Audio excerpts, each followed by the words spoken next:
Hi viewers, Raju சாருடைய இசையில அவருடைய சகோதரர் கங்கை அமரன் சார் நடிப்புல வெளிவர போற படம் லெனின் பாண்டியன். இந்த படத்துல தன்னோட 78வது வயதுல முதலாக ஒரு ஹீரோவா லீட் ரோல்ல ஒரு விவசாயி கதாபாத்திரத்துல கங்கை அமரன் சார் வராரு. இந்த படத்தை பத்தின ஆச்சரியங்களையும் சுவாரஸ்யங்களையும் இந்த பதிவுல நம்ம பார்க்கலாம். இந்த படம் நமக்கு நிறைய வெற்றி படங்களை கொடுத்த சத்யஜோதி பிலிம்ஸ் தியாகராஜன் அவங்களுடைய ப்ரொடக்ஷன்ஸ்ல வெளிவர இருக்குது. அடையாளங்கள் இல்லாத ஒதுக்கப்பட்ட இடத்திலிருந்து வரக்கூடிய இரு மனிதர்கள் ஒரே புள்ளியில சந்திக்கிறாங்க. ஒருவர் அவமானங்களையும் போராட்டங்களையும் சந்தித்த ஒரு போலீஸ்காரர், இன்னொருவர் கஷ்டத்தையும் போராட்டத்தையும் சந்தித்த ஒரு 75 வயது எளிய விவசாயி.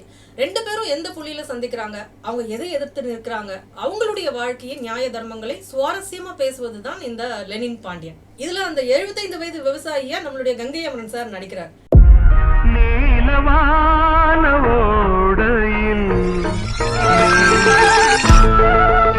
இவரோட முதல் பாடல் 16 வயது நிலையே செந்தூர பூவி, அதுக்கே நேஷனல் அவார்ட்.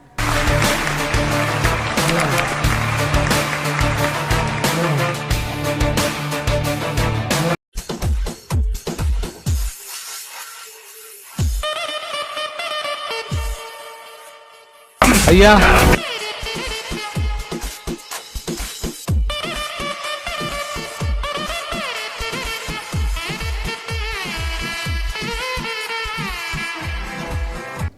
சொரம் கத்துக்கொள்ளாமலேயே சுருதியோட தானே பாடும். டைரக்டர், கம்போசர், லிரிசிஸ்டா வலம் வந்து கொண்டிருக்கும் கங்கை அமரன் சாருக்கு இந்த ரோல் ஒரு இயல்பான ஃபிட். ஏன்னா கண்களில் கனவுகளோடு வயிற்றில் பசி என்ற நெருப்போடு அந்த கிராமத்து வாழ்க்கையையும் சூழலையும் மனசு ஃபுல்லா நிரப்பிக்கொண்டு சினிமாவில் நுழைந்தவர் தான் என் கங்கை அமரன் சார். அதாவது அந்த கிராமத்து காற்றை சுவாசித்து அந்த நீரை பருகி அந்த முள்காட்டில் நடந்து விட்டு இந்த கனவு தொழிற்சாலைக்குள் நுழைந்தவர் தான் அந்த மந்திர கலைஞர். அதனால அவர் இந்த கதாபாத்திரத்துக்கு நடிக்கவே வேண்டாம், இயல்பா நின்னாலே போதும். அவருடைய அந்த வெள்ளந்தியான முகமும் கிராமத்து தோற்றமும் அந்த தென் மாவட்டத்து ஸ்லாங்கும் இந்த கதாபாத்திரத்துக்கு கணக்கச்சிதமாக பொருந்தும். வாழ்க்கையில வறட்சியையும் மனசில் ஈரமும் கொண்ட ஒரு எளிய விவசாயி அவருக்குள்ள இருந்து உயிர் தெழுவதை நம்ம பார்க்கலாம் அப்படின்னு நினைக்கிறேன். இந்த ரோலுக்கு அவர் செம ஃபிட் என்பதை இப்ப பார்க்கக்கூடிய ஸ்டில்ஸும் ரொம்ப அற்புதமா பேசுது.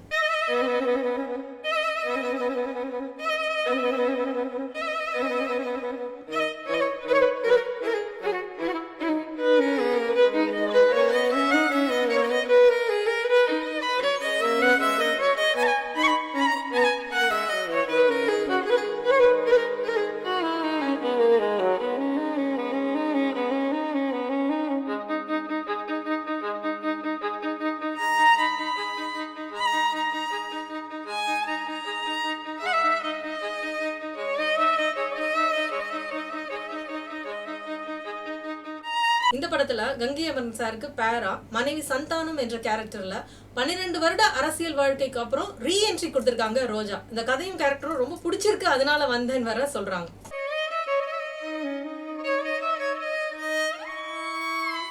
நைன்டிஸ் கிட்ஸோட கிரஷ் கனவு தேவதை ரோஜா தான்.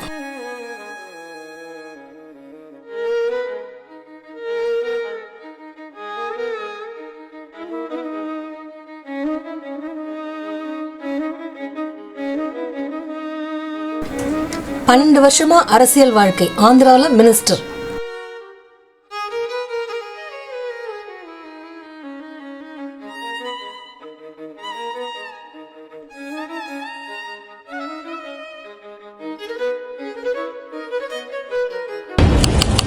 அம்மா வீடு ஆந்திரானா மாமியார் வீடு தமிழ்நாடு.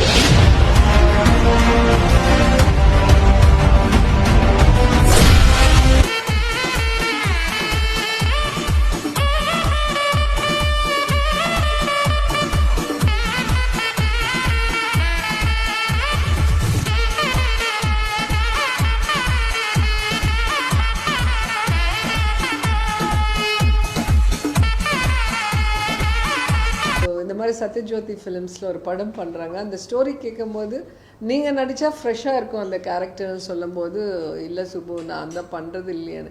இல்லை நீங்கள் ஒரு வாட்டி கதை கேளுங்க, அதுக்கப்புறம் உனக்கு பிடிச்சா பண்ணு, இல்லைன்னா ப்ரெஷர் பண்ண மாட்டேன்னு சொன்னாங்க. ஸோ அதனால் ஒரு ஃப்ரெண்டாக அவர் சொல்கிறாங்கன்னா ஏதோ இருக்கும் இந்த கதையிலன்னு சொல்லி கதை கேட்டேன். கேட்கும்போது ரொம்ப ஹார்ட் டச்சிங்காக இருந்துச்சு இந்த கேரக்டர் சந்தானம். ஸோ உண்மையிலே ஒரு நல்ல கேரக்டர் எனக்கு சஜஸ்ட் பண்ணியிருக்காங்க, அது கண்டிப்பாக செய்யணும்னு சொல்லிட்டு அந்த படத்துக்கு ஓகே சொல்லியிருக்கேன்.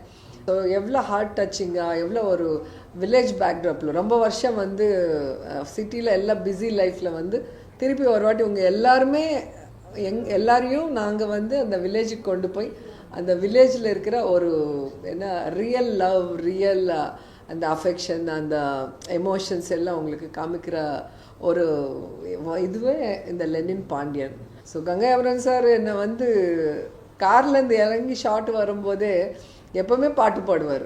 என்னோட ட்ரீம் கேர்ள் நீங்கள், ஒரு காலத்தில் உங்கள் படம் உங்கள் சாங்ஸ் பார்த்தேன்னா இன்னைக்கு உங்கள் கூட நான் ஹீரோவாக நடிக்கிறேன்னு சொல்லி அவர் டெய்லி ரொம்ப ஹாப்பியாக ஃபீல் பண்ணும்போது எனக்கு சந்தோஷமாக இருந்தது. ஏன்னா அவர் ஒரு லெஜெண்ட், ஒரு மியூசிக் டைரக்டர், ஒரு 18 படம் டைரக்ட் பண்ணவர். ஸோ அவ்வளோ ஜோவியலாக நம்ம கூட அவ்வளோ அஃபெக்ஷனேட்டாக இருக்கிறது எங்களுக்கு ஒரு கம்ஃபர்ட் ஜோன் இருந்தது. இந்த படத்துல மற்றொரு சுவாரஸ்யம், சிவாஜி கணேசனுடைய பேரன் தர்ஷன் கணேசன் அந்த போலீஸ்காரன் ரோல் பண்றாரு. சிவாஜி கணேசனுடைய பேரன் என்ற டேக்லைனோட மட்டும் அவர் வரல. அவர் 4-5 வருஷமா ஆக்டிங் ஸ்கூல்ஸ்ல பயிற்சி எடுத்துட்டு இருக்காரு. ஆடிஷன்ல எல்லாம் தேர்வாகி ஜான்வி கபூர், விராட் கோலியோட ஆட்ஸ்ல நடிச்சிட்டு இருக்காரு. ஸ்டேஜ் டிராமாஸ் கொடுத்திருக்காரு. இந்த படத்துல அவர் என்ட்ரி கொடுக்கிறார்.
அரக்கன்னு நினைக்கிறேன். ஹார்ட் டச்சிங் ஸ்டோரியா இருக்குன்னு சொல்லி தான் அந்த லெஜெண்ட்ஸ்லாம் நடிக்க வந்திருக்காங்க. இதனுடைய இயக்குனர் பாலச்சந்தர் விகடனுக்கு கொடுத்த பேட்டியில இது மண்ணின் கதையா இருக்கும், இதனுடைய சாயலும் அனுபவமும் நம்ம எல்லாம் உணர்ந்த ஒன்றா இருக்கும். ஒருத்தன் நல்லவனா கெட்டவனா, ஒரு இடம் வாழறதுக்கு உகந்ததா இல்லையா, இதையெல்லாம் சூழல் தான் தீர்மானிக்குது. மனிதன் என்பவனே சமூகம் இட்டு நிரப்புற ஒரு பாத்திரம் தான். அதை இந்த படம் பேசும். அதிகாரத்துக்கு இசைந்து போவதே கடமைன்னு நிறைய பேர் நினைக்கிறாங்க. அதை லெனின் பாண்டியன் சுட்டி காட்டுகிறது. அடிப்படையான அன்பை பேசுகிறது. எங்கும் வியாபத்திற்கும் எளிய மக்களின் உண்மையான நிலையை மனிதாபிமானத்தோடு சொல்கிறது இந்த படம். இது உண்மைக்கு நெருக்கமாக ரொம்ப இயல்பா இருக்கும் அப்படின்னு சித்திரமா சொல்றாரு Balachander. And director Balachandran sir பற்றி முக்கியமாக சொல்லணும். அந்த பேர்லவே ஒரு பவர் இருக்கு. ஸோ அந்த பழைய பாலச்சந்தர் சார் மாதிரி இப்போ இருக்கிற இந்த எங்கள் டைரக்டர் புது பாலச்சந்திரன் வந்து பெரிய டைரக்டர் ஆகணும்னு நான் பர்சனலாக பிளஸ் பண்ணுறேன். ஏன்னா அவங்கக்கிட்ட எனக்கு பிடிச்சது என்னன்னா, அந்த சினிமாவை லவ் பண்ணி அவர் ஒரு கதை எழுதுனது அவர் ஃபீல் பண்ணி அவர் ஆல்ரெடி அவர் மைண்டில் அந்த படம் எடுத்து முடிச்சிட்டாரு. அதனால தான் அவர் நெரேட் பண்ணும்போது எங்களுக்கு ஈஸியாக இருந்தது அது நடிக்கிறதுக்கோ அந்த டைலாக் சொல்கிறதுக்கோ. ஏன்னா அவரே சொல்லி கொடுப்பார். இப்போ நான் என்ன பாடி லாங்குவேஜ், எப்படி உட்காரணும், எப்படி பேசணும், எப்படி கை ஆட்டணும், எப்படி பார்க்கணும், எல்லாமே அவர் பர்ஃபெக்ஷன்.